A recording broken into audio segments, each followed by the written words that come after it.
নমস্কার, তক্ক যুক্তি গপ্প অনুষ্ঠানে আপনাদের সবাইকে স্বাগত জানাই। এই মুহূর্তে আমি প্রসেনজিৎ আপনাদের সঙ্গে। হয় গপ্প নয় সত্যি কথা, বিচার করবেন আম জনতা। 2019-এর লোকসভা নির্বাচনের প্রথম দফার ভোট আগামীকালকেই অনুষ্ঠিত হতে যাচ্ছে এবং রাজ্যের পশ্চিম আসনের যে লোকসভার নির্বাচন সেটি কিন্তু আগামীকালকে অনুষ্ঠিত হবে। আর ঠিক তার আগের দিন দাঁড়িয়ে আমরা যে বিষয়টির উপর আজকে তক্ক যুক্তি গপ্পে আলোচনা করব সেটি হচ্ছে ত্রিপুরার রাজনৈতিক ইতিহাস এবং লোকসভা নির্বাচনের সমসাময়িক বিষয়বস্তু নিয়ে। আমাদের সঙ্গে আজকে যিনি অতিথি হিসেবে রয়েছেন রাজ্যের বিশিষ্ট সাংবাদিক শেখর দত্ত মহোদয়, আপনাকে আমাদের স্টুডিওতে স্বাগত জানাই। প্রথম প্রশ্নটাই শেখর বাবু আপনার কাছে রাখবো। আমি যদি আজকের বিষয়টার যে নামটা রয়েছে সেটাতে যদি সরাসরি প্রশ্নটা করি, যে রাজনৈতিক ইতিহাসটা যদি একবার আপনার কাছ থেকে জানার চেষ্টা করি। ইতিহাসটা সংক্ষেপে হলো 1952 সনে ভারত স্বাধীন হওয়ার পর প্রথম আমাদের সাধারণ নির্বাচন হয়। তো ত্রিপুরাতে ওই সময়ে, আমি ত্রিপুরার প্রসঙ্গেই বলছি একটু বেশি করে, কারণ এখানকার দর্শকরা সেটা শুনলে আনন্দ পাবেন হয়তো। 1952 সনে ত্রিপুরাতে একটা অস্বাভাবিক পরিস্থিতি ছিল। তখন কমিউনিস্ট পার্টির আর্ম স্ট্রাগল, সশস্ত্র সংগ্রাম চলছিল। সেটা শুরু হয়েছিল 1948-এ ক্যালকাটা কংগ্রেসে একটা সিদ্ধান্তের পরিপ্রেক্ষিতে। তো তেলেঙ্গানা, ত্রিপুরা, পশ্চিমবঙ্গের কিছু অংশ, কাকদ্বীপ, তেভাগ, এই সমস্ত অঞ্চলে সেটা চলেছিল এবং ত্রিপুরাতে এটা বেশ দীর্ঘদিন যাবৎ চলে। এবং কমিউনিস্ট পার্টিকে কেন্দ্রীয় সরকার তখন পণ্ডিত জওহরলাল নেহেরু ছিলেন প্রধানমন্ত্রী, নিষিদ্ধ ঘোষণা করেন। তো এই নিষিদ্ধ থাকা অবস্থাতেই 1952 সনে কমিউনিস্ট পার্টি নির্বাচনে অবতীর্ণ হয়। যদিও তারা দুটো আসনেই জয়ী হয় এবং যে বিষয়টা একটু ইন্টারেস্টিং সেটা হচ্ছে যে দশরথ দেব এই নিষিদ্ধ ঘোষিত কমিউনিস্ট পার্টির নেতা হিসেবে পূর্ব ত্রিপুরা আসন থেকে জয়ী হয়ে পার্লামেন্টে গিয়ে হাজির হন। ওনাকে দেখে তো সবাই অবাক। তারপর কেন্দ্রীয় সরকার এই নিষেধাজ্ঞা প্রত্যাহার করে নেন। সেটা গেল একটা দিক। দুজন জয়ী হয়েছিলেন, দশরথ দেব এবং বীরেন দত্ত। 1957 সনের লোকসভা নির্বাচনে একটু নতুনত্ব দেখা যায়। তখন চিফ ইলেকশন কমিশনার ছিলেন সুকুমার সেন, পশ্চিমবঙ্গের বিখ্যাত কংগ্রেস নেতা, কেন্দ্রীয় মন্ত্রী এবং খুব নামজাদা ব্যারিস্টার সুকুমার সেন, ওনার ভাই অশোক সেনের ভাই সুকুমার সেন ছিলেন তখন চিফ ইলেকশন কমিশনার। তিনি একটা নতুন পদ্ধতি চালু করেন। সেটা হচ্ছে যেমন ত্রিপুরা হলো একটা কনস্টিটিউয়েন্সি কিন্তু দুটো আসন সমগ্র ত্রিপুরাকে।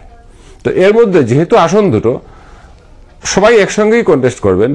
যে দুজন প্রথম বা সবচেয়ে বেশি ভোট পাবেন ওনারাই বিজয়ী বলে ঘোষিত হবেন। তো 57 সনের নির্বাচনে, লোকসভা নির্বাচনের কথা বলছি, জয়ী হলেন দশরথ দেব এবং বংশীচন্দ্র দেব বর্মা। তিনি ছিলেন কংগ্রেসের প্রার্থী। 1962 সনে আবার দশরথ দেব, বীরেন দত্ত জয়ী হলেন। কিন্তু 1967 সনে অবস্থার খুব পরিবর্তন ঘটল। তখন দুজন কংগ্রেস প্রার্থী ছিলেন, জে কে ভট্টাচার্য, তিনি এমবিবি কলেজের অধ্যক্ষ, আর পূর্ব ত্রিপুরা আসনে ছিলেন মহারাজ কিরিট বিক্রম কিশোর মানিক্য, বর্তমান প্রদেশ সভাপতির পিতা। তিনি, দশরথ দেব হেরে গেলেন, বীরেন দত্তও হেরে গেলেন 1967 সনে। যদিও জে কে ভট্টাচার্যের নির্বাচন নিয়ে মামলা হয়েছিল, কিন্তু সুপ্রিম কোর্টে জে কে ভট্টাচার্য জয়ী হয়েছিলেন, হাইকোর্টে হেরে গেল। 1971 সনে আবার লোকসভা নির্বাচন হয়। সেখানে কিন্তু কংগ্রেসের দুজন প্রার্থী পরাজিত হন। জয়ী হয়েছিলেন দশরথ দেব, বীরেন দত্ত। তারপর তো জাতীয় রাজনৈতিক স্তরে অনেক টালমাটাল অবস্থা আসে। শ্রীমতী ইন্দিরা গান্ধীর নেতৃত্বে 1971 সরকার তো খুব ভালোভাবে শুরু হয়েছিল। বাংলাদেশ যুদ্ধের সময় বাংলাদেশের স্বাধীনতা সংগ্রামে ভারত থেকে সহায়তা করা হয় এবং পাকিস্তানের সঙ্গে যুদ্ধে জয়ী হয় ভারত। কিন্তু ধীরে ধীরে ইন্দিরা গান্ধীর স্বৈরতান্ত্রিক নীতি এগুলো একটা কুফল দিতে শুরু করে এবং ওনার কোনো স্লোগান, যেমন গরিবী হটাও, সেটা কার্যকরী হয়নি। দুর্নীতিরও অভিযোগ ছিল অনেক। সেই কারণে বাধ্য হয়ে 1975 সনে তিনি সমগ্র দেশে সংবিধানের 352 ধারা অনুযায়ী জরুরি অবস্থা জারি করেন। সমস্ত দেশটাই একটা কারাগারে পরিণত হয়েছিল। সমস্ত বিশিষ্ট রাজনৈতিক নেতা, 293 জন সাংবাদিক, অনেক অভিনেতা, অভিনেত্রী, শিল্পী, সংস্কৃতি জগতের মানুষ গ্রেপ্তার হয়েছিলেন। তো এসব হওয়ার পর আরও অনেক আপত্তিজনক ঘটনা ঘটেছিল। সেটা এখন এই মুহূর্তে চ্যানেলে বসে বলা সম্ভব নয় সময়ের অভাবে। তো যাই হোক, 1977 সনে নির্বাচন হওয়ার কথা 1976 সনে। তো ইন্দিরা গান্ধী সংসদের একটা সিদ্ধান্তক্রমে এই লোকসভার আয়ু 1 বছর বাড়িয়ে দেন। নির্বাচনটা হয় 1977 মার্চে এবং এই নির্বাচনে তিনি পরাস্ত হন। কংগ্রেস দল ব্যাপকভাবে পরাস্ত হয়, ইন্দিরা গান্ধী নিজেও পরাস্ত হন। আচ্ছা। তো ত্রিপুরাতে তো ওই ৭৭ সনে জয়ী হয়েছিলেন, তখন একটা নতুন দল গঠিত হয়েছিল অল্প কিছুদিনের জন্য, কংগ্রেস ফর ডেমোক্রেসি।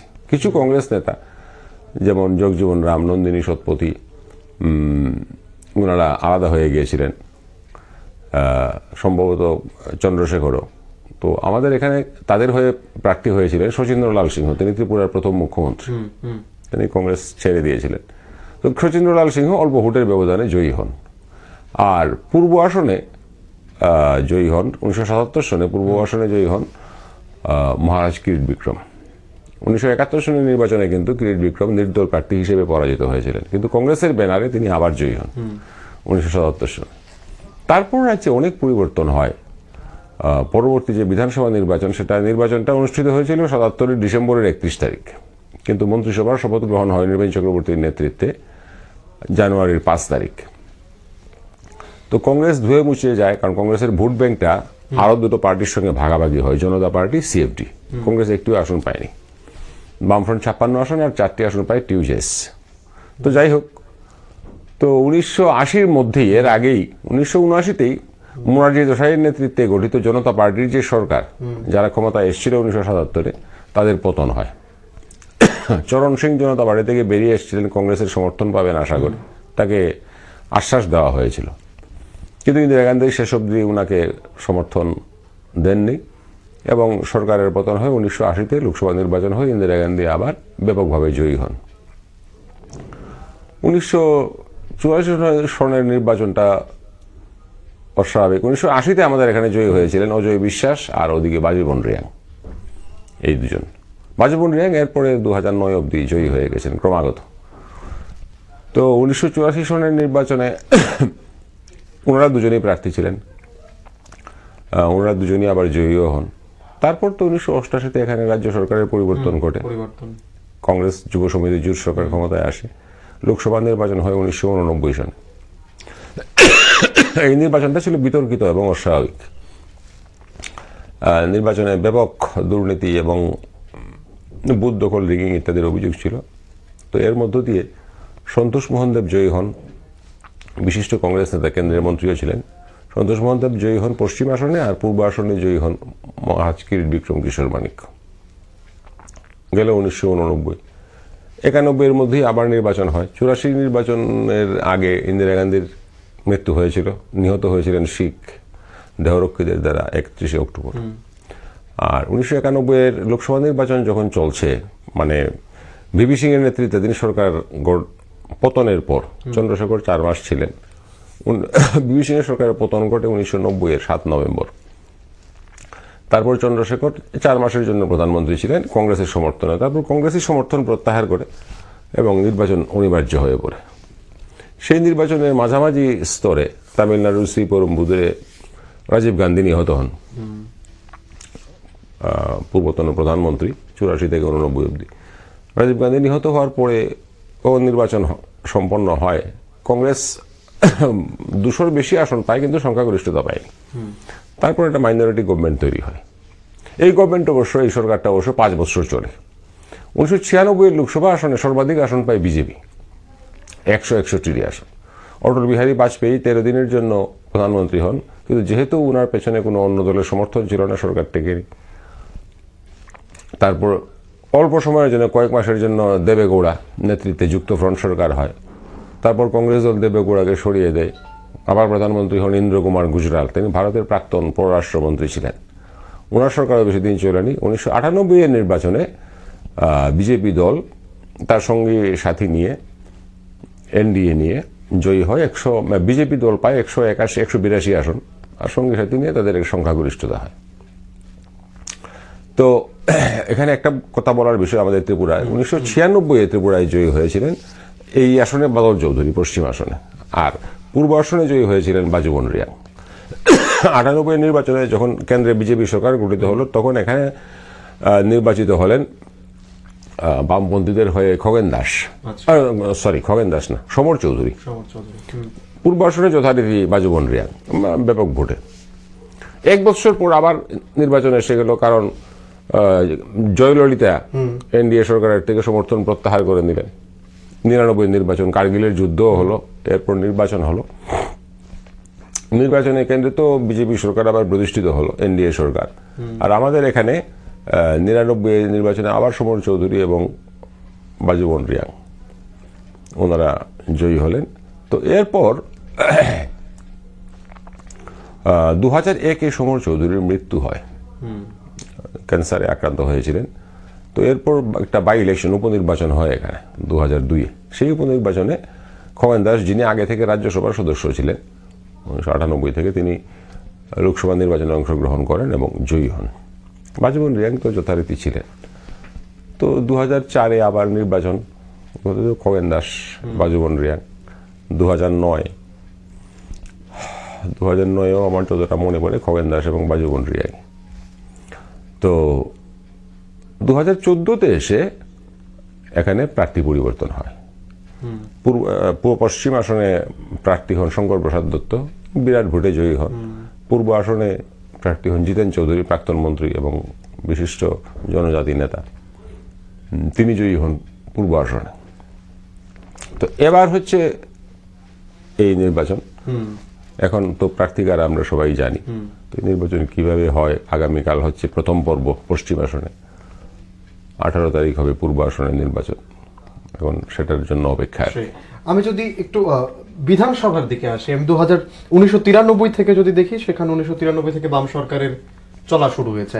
প্রথমেই 47টি কেন্দ্রে তাদের জয়, তারপরে 1998 42টি, 2003-এ 41টি, 2008-এ 46টি, 13-তে 49টি, তারপর 2018 যেটা, সেখানে আবার এসে পরিবর্তন।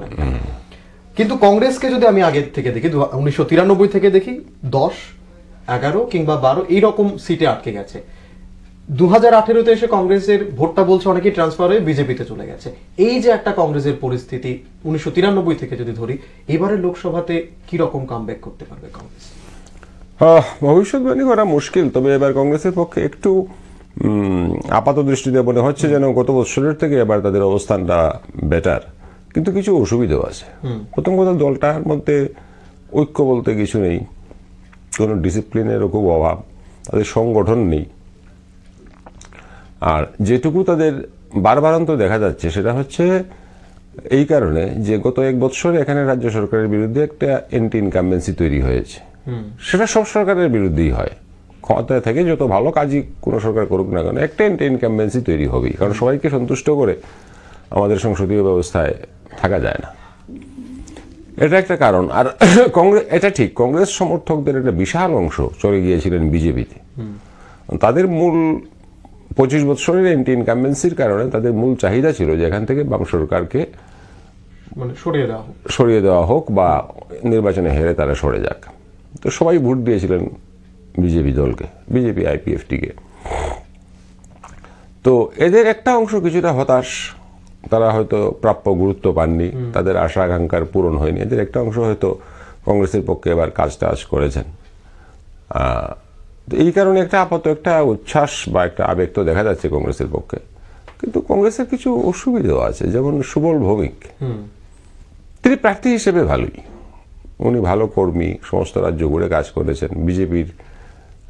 উনি যখন নিজে আলাদা দল তৈরি করলেন, ত্রিপুরা গ্রামীণ বিকাশ কংগ্রেস, 2013 নির্বাচনে হেরে যাওয়ার পর, সেটা ক্ষণস্থায়ী ছিল। তারপরে তিনি বিজেপিতে যোগ দেন এবং পরিশ্রমও করেন। সমস্যাটা হচ্ছে, যেটা বাস্তব সত্য, তিনি বারবার দল পরিবর্তন করে নিজের বিশ্বাসযোগ্যতার উপর একটা প্রশ্নচিহ্ন এঁকে দিয়েছেন। এখন ভোটাররা কতটা আস্থা রাখতে পারবেন ওনাকে, যে উনি কতদিন কংগ্রেসে থাকবেন, এটা নিয়ে একটা প্রশ্ন। বা হয়তো এই নির্বাচনও যদি হেরে যায়, না হলেও হয়তো আবার দল ত্যাগ করতে পারে। তো এই রকম একটা চিন্তা, এরকম একটা ধারণা মানুষের মনে আছে। এর প্রভাব নির্বাচনে কতটা পড়বে এটা এক্ষুনি বলা মুশকিল, নির্বাচনের ফলাফল ঘোষিত হওয়ার আগে বলা সমস্যা। তো এই হচ্ছে বাস্তব পরিস্থিতি বর্তমানে। আমি যদি পূর্ব ত্রিপুরার দিকে একটু যাই, পূর্ব ত্রিপুরা আসনের দিকে, রাজ পরিবারের যে একটা চার্ম রয়েছে, যতবারই দাঁড়িয়েছিল সেখান থেকে কিরিট বিক্রম সেখানে পার্লামেন্টে গেছে। এবারে যখন প্রদ্যুৎ কিশোর দেববর্মনের দিদি প্রজ্ঞা দেববর্মন একেবারেই নতুন মুখ রাজনীতিতে, ওনার কি রকম একটা, মানে ওই পূর্ব আসন থেকে কতটা চান্স রয়েছে? আসলে পূর্ব আসনের অন্তর্গত বিধানসভা কেন্দ্রগুলির মধ্যে অনেকগুলি আছে জনজাতিদের জন্য সংরক্ষিত, সঠিক সংখ্যাটা এই মুহূর্তে মনে পড়ছে না, 30-এর মধ্যে 14-15টাই বোধহয় জনজাতিদের জন্য সংরক্ষিত, আরো একটু বেশি হবে, 6টা বা 7টা আছে পশ্চিম আসনে, তো ওদিকে হ্যাঁ 12-13টা হওয়ার কথা, বা 14টা হওয়ার কথা। তাদের একটা আনুগত্য তো দীর্ঘদিন বামফ্রন্টের প্রতি ছিল, কিন্তু রাজ্যের একটা পট পরিবর্তন হয়ে গেছে রাজনৈতিক। গত বিধানসভা নির্বাচনে দেখা গেল যে 20টি জনজাতি সংরক্ষিত আসনের মধ্যে মাত্র 2টো বামফ্রন্ট পেয়েছে, বাকি 18টি আইপিএফটি এবং বিজেপি ভাগাভাগি করে নিয়েছে। তো এর যে প্রভাব বা এর যে প্রতিক্রিয়াটা, সেটা তো এখনো পুরোপুরি শেষ হয়ে যায়নি। সুতরাং আর প্রজ্ঞা দেবী যে নির্বাচনে অবতীর্ণ হয়েছেন এই প্রথম, তিনি সম্ভবত আগরতলার বাইরে বোধহয় এই প্রথম যাচ্ছেন, তেলিয়ামুড়া অতিক্রম করে, আগরতলার বাইরে তেলিয়ামুড়া অতিক্রম করে তিনি ঘোরাঘুরি করছেন এই প্রথম। এখন রাজ পরিবারের একজন উত্তরসূরি হিসেবে ওনার পরিচিতি, রাজ পরিবারের সদস্য হিসেবে, সেটা এই 2019-এ কতটা কাজ করবে নির্বাচন না গেলে বোঝা যাবে না। আর দ্বিতীয়ত আঞ্চলিক দলগুলির প্রভাব তো এখনো আছে। আইপিএফটি ক্ষমতায় এসেছিল বা অনেকগুলি আসনে জয়ী হয়েছিল মূলত টুইপ্রেল্যান্ডের দাবি তুলে বা জনজাতিদের পক্ষে যে দাবিগুলো একটু প্রিয় ইত্যাদি দাবি তুলে, জেলা স্বশাসিত জেলা পরিষদ সম্পর্কে কিছু পরিমার্জন, সংশোধন, এগুলো করা, বেশি এম্পাওয়ার করা, সরাসরি অর্থ দেওয়া, এই সমস্ত দাবি দেওয়া তো ছিল। এইসব বিষয়ে ওনার ক্লিয়ার স্ট্যান্ড যদি না থাকে, প্রদ্যুৎ কিশোর 2-1বার বিতর্কিত মন্তব্য করেছেন, সেগুলো ভোটারদের কতটা প্রভাবিত করবে এটা সমস্যা। জিতেন চৌধুরী তো ময়দানে আছেন, তিনি ভালো লড়াই করবেন, ওনার ভাবমূর্তিও ভালো। বামফ্রন্টের একটা সাংগঠনিক কাঠামো তো একদম শেষ হয়ে যায়নি, সেটা আছে, দুর্বল হয়তো। আর বিজেপির যে প্রার্থী রেবতী মোহন ত্রিপুরা, তিনি হলেন শাসক দলের প্রার্থী, উনি অবিতর্কিত প্রার্থী, ওনার সম্পর্কে খুব ভালো কিছু বলার নেই, আবার খারাপ বলারও কিছু এখন অব্দি নেই। সেদিক থেকে উনি তো কিছুটা অন্তত ওনার অ্যাডভান্টেজ আছে। এই সমস্ত সমীকরণ মিলিয়ে গিয়ে কি হবে সেটা ফলাফল না এলে বোঝা যাবে না, কারণ এইবারের নির্বাচনের আবহটা একটু আলাদা। সেই আর পূর্ব ত্রিপুরা আসনের জন্য প্রদ্যুৎ কিশোর দেববর্মন কংগ্রেস থেকে অন্য কাউকে কেন নির্বাচন করলো না, যেটা এখনই অনেকের মনে প্রশ্ন, যে রাজ পরিবার থেকেই কেন সিলেক্ট করা, রাজ পরিবার থেকেই কেন একজনকে মনোনীত করা হলো যে তিনি পূর্ব আসন থেকে লড়বেন?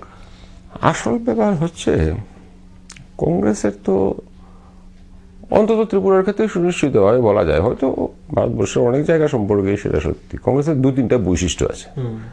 একটা হচ্ছে এই দলটা হচ্ছে পুরোপুরি পার্সোনালিটি সেন্ট্রিক, ব্যক্তিত্ব কেন্দ্রিক।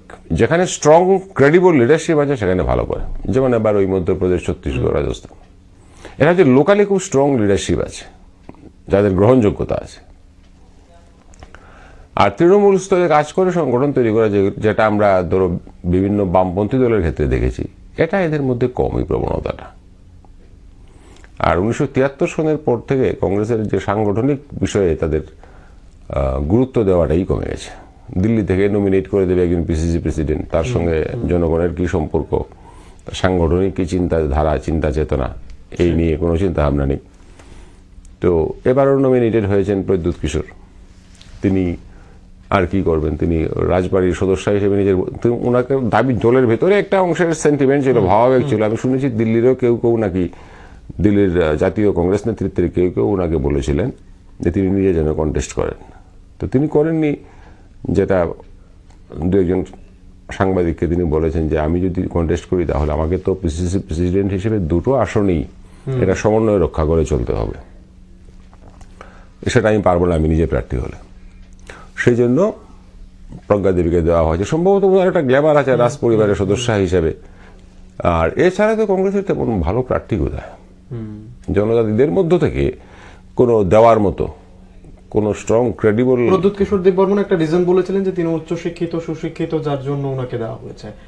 প্রশ্নটা না, এখন এমন সবারই যেটা হচ্ছে যে জনজাতি অংশে কি এরকম একজনও মহিলা নেই যারা ওনার চাইতে সুশীল? না, নিশ্চয়ই আছেন। এটা আসলে তিনি হয়তো তিনি হয়তো সেই একটা চান কাজে লাগানোর চেষ্টা। তিনি হয়তো একটা সিদ্ধান্তে উপনীত হয়েছেন যে রাজবাড়ির সদস্য হিসেবে প্রজ্ঞা দেববর্মনের একটা এক্সট্রা গ্ল্যামার, এক্সট্রা একটা ক্যারিজমা কাজ করবে এবং এতে হয়তো ভোটাররা প্রভাবিত হতে পারেন। এবং এটাকে সামনে রেখেই প্রদ্যোৎ কিশোর বিভিন্ন সময় যে সমস্ত বিতর্কিত মন্তব্য করেছেন, এটাই সম্ভবত কারণ। আর এখনই আমি সোশ্যাল মিডিয়ার গুলো কথা বলছি, সেখানে সোশ্যাল নেটওয়ার্ক সাইটগুলোতে অনেক মানুষই এই কমেন্টটা এখন করছে যে প্রদ্যোৎ কিশোর দেববর্মন আগে নিজের অবস্থান ঠিক করুক। তিনি কি রাজপরিবারের সদস্য হয়ে কাজ করছেন নাকি কংগ্রেসের সভাপতি হয়ে কাজ করছেন? এই অবস্থানটা এখন মানুষ জানে না, এটা তো মানুষ একটা জানতে চাইবে। একটা কনফিউশন তো এই বিষয়ে আছে। উনি নিজেই সেটা তৈরি করেছেন। আগেও তো কংগ্রেসের ওয়ার্কিং প্রেসিডেন্ট ছিলেন, এর আগেও কংগ্রেসের প্রদেশ কংগ্রেসের সদস্য ছিলেন। এই সমস্ত প্রশ্ন তো আগে ওঠেনি, এগুলো খুবই সাম্প্রতিক বিষয়। বিশেষ করে উনি ওই জানুয়ারির 8 তারিখ মাধববাড়ির ঘটনার পর তিনি সেখানে যাওয়া, বিভিন্ন জায়গায় ঘুরে বেড়ানো, নিউজের মধ্যে থাকা, এডিসি হেডকোয়ার্টারের প্রোগ্রাম অর্গানাইজ করা, রাহুল গান্ধীকে নিয়ে আসা। এরা রাহুল গান্ধীর মিটিংটা বাদ দিয়ে এর আগের মিটিংগুলোতেও ওনার বক্তব্য নিয়ে তো একটা সংশয় জনগণের একটা বড় অংশের মনে তৈরি হয়েছে। এটা একটা বড় কারণ। আর পূর্ব আসনে জনজাতি ভোটাররাই ব্যাপক সংখ্যায় আছেন, সংখ্যাগরিষ্ঠ, কিন্তু প্রচুর অজনজাতি গোষ্ঠীর মানুষ তো আছেন সেখানে ভোটার হিসেবে। তাদেরও একটা মানসিকতার ব্যাপার আছে। শুধুমাত্র জনজাতি ভোট দিয়ে তো হবে না। আর এখানে এর উপরে আবার সিটিজেনশিপ অ্যামেন্ডমেন্ট বিলের যে প্রত্যাহারের দাবি ওনার, সেটা কতটা কাজ করবে? সেটা ওনার কংগ্রেসও এই সিটিজেনশিপ অ্যামেন্ডমেন্ট বিলের বিরোধিতা করেছে, যে কারণে রাজ্যসভায় পাশ হয়। সেদিক থেকে হয়তো ওনার বক্তব্য সঙ্গতিপূর্ণ। এখন এটা ভোটারদেরকে কতটা প্রভাবিত করবে, এটা করতে গেলে ভোটারদের মনে একটা আশঙ্কা তৈরি করতে হবে যে সিটিজেনশিপ অ্যামেন্ডমেন্ট বিল হলে এখানে ত্রিপুরা রাজ্যে সর্বনাশ হবে। তো এই সমস্ত বিষয়ে প্রচার বা কথা বিভিন্ন রাজনৈতিক সভায় কিরকম কিভাবে হচ্ছে সেটা এখানে বসে বোঝার সমস্যা। আর সবগুলো প্রোগ্রাম তো অ্যাটেন্ড করার কোনো সুবিধা নেই। তো এই বিষয়টা কনফিউশন থেকেই যায়। আমি পশ্চিম আসনের দিকে এবার আসি। যে সুবল ভৌমিককে দেওয়া হলো, যিনি প্রথমে কংগ্রেস, তারপরে ত্রিপুরা গ্রামীণ কংগ্রেস করলেন, সেখান থেকে তৃণমূল কংগ্রেসে, তৃণমূল হয়ে আবার বিজেপি থেকে এখন আবার কংগ্রেস। উনি কংগ্রেস থেকে তৃণমূল থেকে কংগ্রেস, তারপর ত্রিপুরা গ্রামীণ বিকাশ কংগ্রেস, তারপর বিজেপি, এখন আবার কংগ্রেস। এই যে একটা জিনিস, সেখান থেকে যখন কংগ্রেসের সঙ্গে সঙ্গে আসার সঙ্গে সঙ্গে ওনাকে পশ্চিম ত্রিপুরা আসনে প্রার্থী করা, সেই জায়গায় একটা দৌড়ে এগিয়েছিলেন গোপাল রায়। সেই জায়গাতে যে একজন নতুন, যিনি এতবার দল ত্যাগ করে আবার নিজের সেই পুরনো দলে ফিরে আসা, তা উনাকে আবার সেই প্রার্থী হিসেবে লোকসভার মুখ করে দেওয়া, সেখানে দলের যে বাকি নেতারা এতদিন ধরে পরিশ্রম করেছে তাদের কতটা বিরূপ দৃষ্টি করতে পারে? নেতাদের তো বেশ কয়েকজন আছেন যারা অসন্তুষ্ট, যারা চেয়েছিলেন নিজেরা প্রার্থী হতে। কংগ্রেসে এটা সবসময় হয়, প্রার্থী হওয়ার দৌড়ে অনেকেই থাকেন। তো এটা সমস্ত নেতারাই ভালোভাবে মেনে নেবেন বা মেনে নিয়েছেন, এটা মনে করার কোনো কারণ নেই। আর সুবল ভৌমিক যেহেতু উনি সবসময় লাইমলাইটে আছেন, নিউজে আছেন, একজন সংগ্রামী কর্মী হিসেবে বা নেতা হিসেবে, সেই জন্য ভোটারদের একটা অংশ, আমি আগেই বললাম যে 1 বছরের যে ইনকামবেন্সি তো আছে, এই কারণে ওনার প্রতি হয়তো অনেকে অনুগত হতে পারেন। কিন্তু নির্বাচনে কতটা প্রভাব পড়বে সেটা ফলাফল না বেরোনো অবধি বলা মুশকিল। আমি একটু ত্রিপুরা থেকে বেরিয়ে এবার ইস্তাহারের দিকে আসি। বিজেপি এবং কংগ্রেসের ইস্তাহার কয়েকদিন আগে কংগ্রেস, তারপরে বিজেপি দিল। এই যে ইস্তাহার দেওয়া হলো, সেখানে দেখা গেছে যে জিরো টলারেন্স টেরোরিজমের ক্ষেত্রে বিজেপি বলছে, সেই জায়গায় দাঁড়িয়ে কংগ্রেস আবার ইস্তাহারে বলছে যদি তারা ক্ষমতায় ফিরে আসে, যারা দেশদ্রোহী করলে যে একটা অপরাধ হবে, যে 124A যে ধারাটি রয়েছে সেটাকে তারা ভেঙে দেবে, সেটাকে আইন ভঙ্গ করে দেবে। এই যে বিষয়টা দেশদ্রোহিতার ইয়েতে, সেটাকে কিভাবে দেখবেন? এই ধরনের বক্তব্য যারা রাখে বা যারা এই সমস্ত বিষয়ে বিশ্বাস, তাদের এই দেশে থাকাই উচিত। একটা দেশে আমার জন্ম, তার জল হাওয়ায় বড় হয়েছি, তার ইতিহাস, সংস্কৃতি, তার সমাজ ব্যবস্থার সঙ্গে সম্পৃক্ত, সেই দেশকে যারা ধ্বংস করার চেষ্টা করছে বা এই দেশের বিরুদ্ধে যারা কথা বলতে চায়, প্রচার করতে চায়, তো এটার বিরুদ্ধে তো সরকারের অ্যাকশন নেওয়াই উচিত। কারণ আমাদের সংবিধানের বাক স্বাধীনতাও কিন্তু সাবজেক্ট টু রিজনেবল রেস্ট্রিকশনস। বাক স্বাধীনতাটা অবাধ নয়। আমি কথা বিষয়টা বললাম। সাবজেক্ট টু রিজনেবল রেস্ট্রিকশন প্রথম অবাধ ছিল 1951 সনে পণ্ডিত নেহেরু সংবিধানের যে প্রথম সংশোধনী করেন, 1951 সনে হয় প্রথম সংশোধনী, এটার মধ্যেই যোগ করা হয়েছে যে আর্টিকেল 19, যেটা হচ্ছে freedom of speech and expression, এর 6টা ফর্ম দেওয়া হয়েছে, 6টা স্বাধীনতার কথা বলা আছে। একটা স্বাধীনতা বা একটা অধিকারও অবাধ নয়, চূড়ান্ত নয়। তো সুতরাং এই সংবিধানের বিরুদ্ধে গিয়ে দেশের ঐক্য সংহতির বিরুদ্ধে কথা বলা, যেটাকে সেডিশন বা দেশদ্রোহিতা বলে, এটাকে তো কোনো দেশের সরকারই উৎসাহিত করবে না, তার বিরুদ্ধে তো ব্যবস্থাই নেবে। তো এটা ওনারা বলেছেন হয়তো একটা বিশেষ ভোট ব্যাংকের দিকে লক্ষ্য রেখে, কিন্তু আসলে এটা এদের মিসক্যালকুলেশন। যে সমস্ত ভোট ব্যাংকের দিকে চোখ রেখে ওনারা এসব কথা বলেছেন, তাদেরও সবাই এই ধরনের অন্যায় আচরণ, অন্যায় কথাবার্তা সমর্থন করেন না। এটা খুবই গর্হিত কাজ হয়েছে। তারপর কংগ্রেসের ম্যানিফেস্টোতে কি আছে? আফসা প্রত্যাহার করা হবে। আফসা যদি প্রত্যাহার করা হয় তো দেশে এই যে সন্ত্রাসবাদী তৎপরতা, সন্ত্রাসবাদী যে পরিবেশ, রাষ্ট্রের উপর আক্রমণ, সমাজের উপর আক্রমণ, যেটা ছত্তিশগড়ে হচ্ছে, এই নকশালদের দ্বারা, জম্মু কাশ্মীরে হচ্ছে, আগে তো অনেক জায়গাতেই ছিল। প্রথম শুরু হয়েছিল নাগাল্যান্ড দিয়ে, নাগাল্যান্ড, মিজোরাম, ত্রিপুরা, মেঘালয় আংশিকভাবে, অরুণাচলের একটা অংশে, জম্মু কাশ্মীর, পাঞ্জাব। আফসপা যেটা আর্মড ফোর্সেস স্পেশাল পাওয়ার অ্যাক্ট, এটা সংসদের পাশ করা আইন। এটা কিন্তু একতরফা চাপিয়ে দেওয়া হয়নি 1958-তে। যেখানে আর্মি ডিপ্লয় করা হবে বা প্যারামিলিটারি ফোর্স ডিপ্লয় করা হবে, তারা যেখানে সন্ত্রাস দীর্ণ একটা পরিবেশ, তারা কঠোর ব্যবস্থা নেই। এই আফসপা যদি সেখানে প্রযোজ্য থাকে বা প্রয়োগ করা হয়ে থাকে, তাহলে তারা ফ্রিলি কাজ করতে পারে। নইলে তো তাদের প্রতিটি কাজে বিরুদ্ধে পুলিশ কমপ্লেন হবে, মামলা হবে, তো তারা তো আর কাজটা সঠিকভাবে করতে পারবে না। এটা হচ্ছে প্রথম কথা। এর আরেকটা দিক আছে, ডিস্টার্বড এরিয়াজ অ্যাক্ট 1967, এটা পরে হয়েছিল। উপদ্রুত অঞ্চল আইন আমাদের ত্রিপুরাতেও লাগু ছিল, আফসপা আমাদের ত্রিপুরাতেও লাগু ছিল, কিন্তু সেটা প্রত্যাহার হয়ে গেছে। আসামের 3-4টা ডিস্ট্রিক্টে ছিল আফসপা, সেটা প্রত্যাহার হয়ে গেছে। মণিপুরের একটা অংশ থেকে প্রত্যাহার হয়ে গেছে, কারণ পরিবেশ পরিস্থিতি এখন অনুকূল। এখন আর এই ধরনের কঠোর আইন প্রয়োগ করার কোনো কারণ নেই। সেটা রাজ্য সরকার এবং কেন্দ্রীয় সরকার উপলব্ধি করেছেন, প্রত্যাহার করে নিয়েছেন। কিন্তু আমার কাছে আইনি ক্ষমতাটাই থাকবে না, তাও যে আইনটা সংসদে পাশ করা। সমস্ত জনপ্রতিনিধিরা মিলেই তো, সমস্ত দেশ থেকে জনপ্রতিনিধিরা যারা যান নির্বাচিত হয়ে, তারাই তো সংসদে বসেন, তারাই পাশ করেছিলেন আফসপা। তো এই আইনটা প্রয়োজনে প্রয়োগ করার জন্য আমি হাতেই রাখবো না, এটা কি ধরনের নীতি? এটা তো পুরোপুরি সন্ত্রাসবাদকে উৎসাহিত করার নীতি। আফসপা না থাকলে কাশ্মীরে নিরাপত্তা বাহিনীর পক্ষে তো কাজ করাই অসম্ভব, যেখানে বিদেশি মদতপুষ্ট সন্ত্রাসবাদীরা নির্বিচারে হত্যা করে যাচ্ছে। আমি আবার একটু রাজ্যে ফিরে আসছি। রাজ্যের বামফ্রন্টের স্থিতিটা নিয়ে আমি একবার প্রশ্ন করবো যে 93, 98, 2003, 2008, 2013 পরপরই দেখা গেছে যে 40-এর উপরে বামফ্রন্টের বিধানসভায় সিট সংখ্যা ছিল এবং লোকসভায় একটা ভালো ফলাফল ছিল। সেই জায়গায় দাঁড়িয়ে যখন 2018-তে এত বড় একটা বিশাল পরিবর্তন হলো, বিজেপি সরকার ক্ষমতায় এলো, 43টি, তাদের 35টি এবং আইপিএফটির 8, তারপর বামফ্রন্ট সেখানে 16টা। এই প্রভাবটা কতটা পড়তে পারে বামফ্রন্টের ভোট ব্যাংকে? এই লোকসভা নির্বাচনে পড়বে। 18 যতটা পড়েছিল ততটা পড়বে কিনা জানি না, হয়তো একটু কম পড়তে পারে, কিন্তু পড়বে। কারণ মানুষের যে হতাশা থেকে বা যে সরকারের বিরোধী মানসিকতা থেকে বামফ্রন্টের বিরুদ্ধে ভোট দিয়েছিল, তার সবটা তো চলে যায়নি। অনেকে হতাশ, এটা ঠিক, অনেকের দাবি দেওয়া পূরণ হয়নি, অনেকে যেভাবে চেয়েছিলেন রাজ্য চলবে সেভাবে দেখতে পাননি, তারা হতাশ হয়েছেন। কিন্তু তাদের সবাই কিন্তু আবার নিজেদের ভোট দেওয়ার অভ্যাসটাকে বা সিদ্ধান্তটাকে পাল্টে নেবেন। সবাই করবেন না, একটা অংশ করতে পারেন। এটা একটু সময় লাগবে, এই ধরনের একটা স্থিতি তৈরি হতে একটু সময় লাগবে।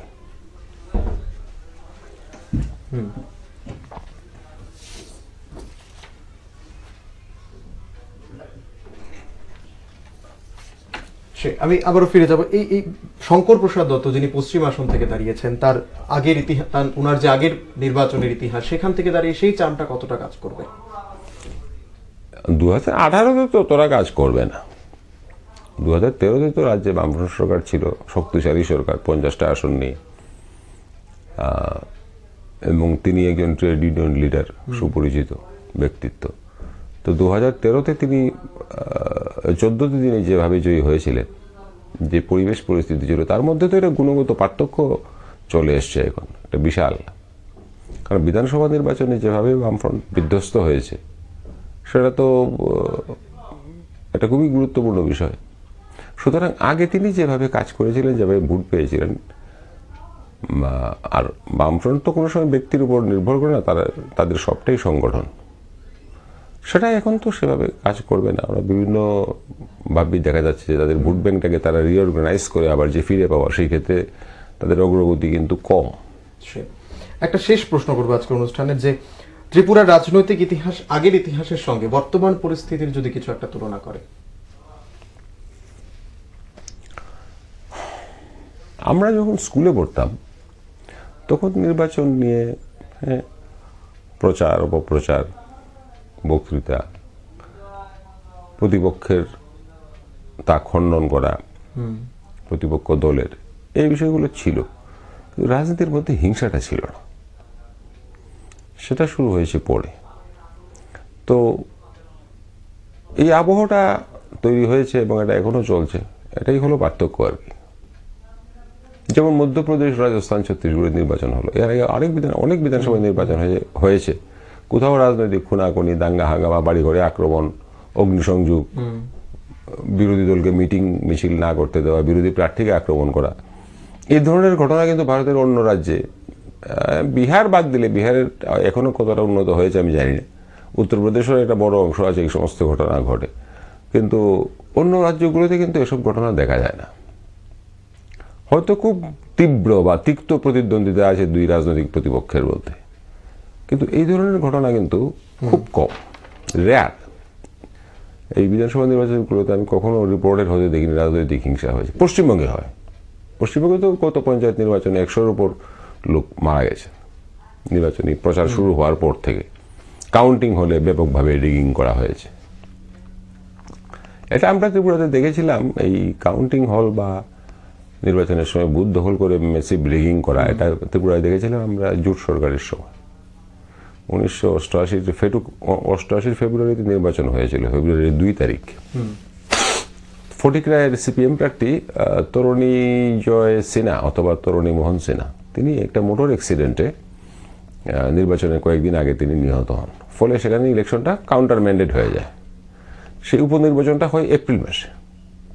সেখানে তো জোট সরকারের সময় মানে তাদের কর্মী সমর্থক এমনকি মন্ত্রীরা পর্যন্ত বুথে গিয়ে রিগিং করেছিলেন। এই ধারাটা অব্যাহত ছিল 1989 লোকসভা নির্বাচনেও হয়েছে, যে কারণে পশ্চিম আসনে প্রার্থী ছিলেন মানিক সরকার, সিপিএম দল, দশরথ দেব পার্টি সেক্রেটারি। সিপিএম দল দুপুরবেলার মধ্যেই প্রার্থী প্রত্যাহার করে নেয়, যে আমরা এই নির্বাচনে থাকবো না। 1991 নির্বাচন বয়কট করে সিমনা বাই ইলেকশন, সিমনা কেন্দ্রের অভিরাম দেব বর্মা সিপিএম প্রার্থীতে ওনার মৃত্যুর ফলে এটা হয়েছিল 1989 লোকসভা নির্বাচনের সঙ্গে। ব্যাপক হয়, কাউন্টিং হলেই গণ্ডগোল হয়। তো এরপর ধীরে ধীরে সেটা কমে গেছে, বুথ দখল বা কাউন্টিং হলের গণ্ডগোল।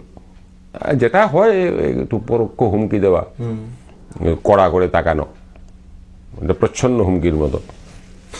তো এগুলো হয়ে তো সম্ভবত নির্বাচনের অনিবার্য অঙ্গ। কিন্তু পশ্চিমবঙ্গ, ত্রিপুরার এই দিকটা, নির্বাচনী হিংসার দিকটা বড় খুবই খারাপ। এটা খুবই দুর্ভাগ্যজনক ঘটনা যে আমাদের সংস্কৃতি এখনো পরিবর্তন হলো না। অর্থাৎ পশ্চিমবঙ্গে এই পরিস্থিতির এখনো রয়েছে। এখনো রয়েছে, এবং এই লোকসভাতেও দেখা যাবে পশ্চিমবঙ্গের অবস্থা কি। তুলনামূলকভাবে ত্রিপুরার পরিস্থিতি অনেকটাই স্বাভাবিক বলতে গেলে। পশ্চিমবঙ্গের তুলনায় সম্ভবত ত্রিপুরা একটু বেটার, কিন্তু এখানেও তো অস্বাভাবিক ঘটনা অনেক কিছু ঘটেছে এবং ঘটে চলেছে। বাকি দিনগুলো দেখতে হবে। আগামীকালের পশ্চিম ত্রিপুরা আসনের নির্বাচন, তারপর আরো কয়েকদিনের প্রচার, তারপর 18 এপ্রিল পূর্ব আসনের নির্বাচন। সেগুলো শান্তিপূর্ণভাবে অতিবাহিত হয় কিনা, এটাই এখন লক্ষণীয়। একেবারেই অনুষ্ঠানের শেষ পর্যায়ে আছি। আশা করছি যে আগামীকালকে যে পশ্চিম ত্রিপুরা আসনের লোকসভা নির্বাচন সংগঠিত হবে, সেখানে হয়তো শান্তি শৃঙ্খলা বজায় রাখবে সবাই, এবং পুলিশ ডিপার্টমেন্ট থেকে অর্থাৎ আইন শৃঙ্খলা ডিপার্টমেন্টে যিনি এআইজি রয়েছেন তিনি কিন্তু কয়েকদিন আগে প্রেস কনফারেন্স করে বলেছিলেন যে কোনো ধরনের অপ্রীতিকর ঘটনা যদি কোথাও চোখে পড়ে তাদেরকে সরাসরি জানানোর জন্য, এবং তিনি দুটো ল্যান্ডলাইন নাম্বারও জনতাদের উদ্দেশ্যে বলেছিলেন। আমি সেগুলো বলছি, 0381-231-0177 এবং আরেকটি যিনি কন্ট্রোল রুমের নাম্বার রয়েছে সেটা হচ্ছে 0381-15103। এই নম্বরগুলোতে ফোন করে সরাসরি জানানোর জন্য আবেদন করেছেন যদি কোনো অপ্রীতিকর ঘটনা ঘটে সেগুলোকে নিয়ে। আশা করছি সুষ্ঠু এবং শান্তিপূর্ণভাবে আমাদের এবারে লোকসভা নির্বাচন সংগঠিত হবে। আগামীকালকে যে পশ্চিম ত্রিপুরা আসনে নির্বাচন হচ্ছে, এরই মধ্য দিয়ে আজকের অনুষ্ঠান তর্ক যুক্তি গপ্প এখানে শেষ করছি। সঙ্গে থাকবেন। শুভরাত্রি।